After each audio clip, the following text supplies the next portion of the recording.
Mayor, on November 3, news outlets published that you accidentally slipped and fell in your bedroom. Kumusta na po ang health ninyo ngayon? Ganito yung pastor. You have been to my house. Ang bahay ko kasi maliit. Tapos yung hagdanan, wala man akong space na maggawa ng hagdanan na ganon. Paikot lang sa isang poste. Yung talagang nakapalibot lang yung Spiral. so very narrow. But hindi ho yun ang problema. Hindi ang hagdanan yung gumagamit ng hagdanan.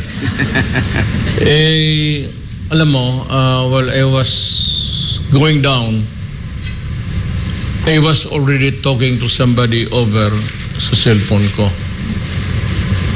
Kaya usually ang muscle memory mo, basta nakapikit ka, if you have been using the stairs for about 2 to 3 years, alam mo na kung because may muscle memory ka na, ang paa na mismo ang magano.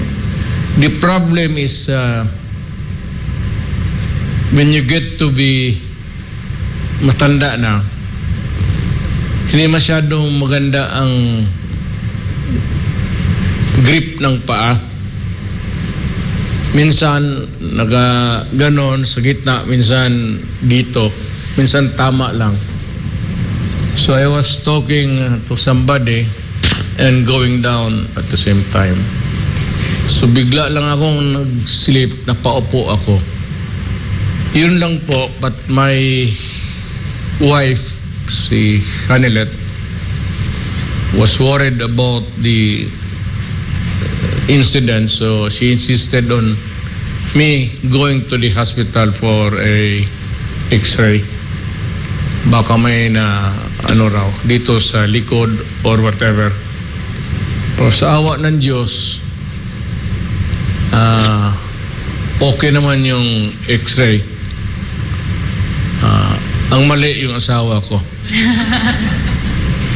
Kasi she was insistent na talagang pupunta kami sa... Sabi ko naman kasi okay lang, wala naman akong, you'd know how bad you had fallen by the pagtindig mo, may diferensya na. Pero sabi ko wala man. But still, that night, pumunta kami sa... So maraming tao, maraming nakikita. Alam mo ito, that's the... I don't know if it's a blessing or a bane sa civilization natin. Itong cellphone.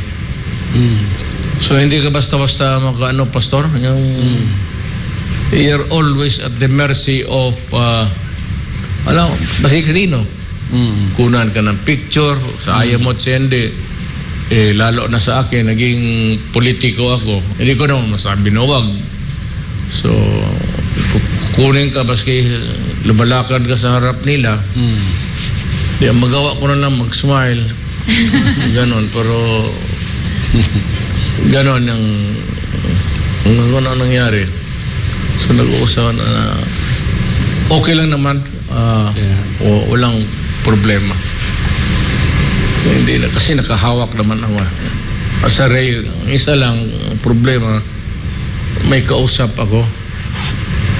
So but usually, even without really thinking about what you're doing sa stairs, the muscle memory that you have gathered all those years na ginagamit mo yung hagdanan, pwede mo nga takbuhin eh.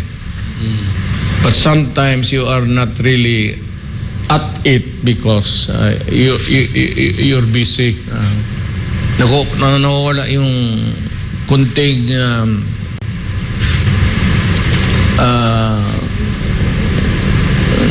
instinct mo sa how you go about. So, pag x-ray, okay naman. Okay na ako. So, salamat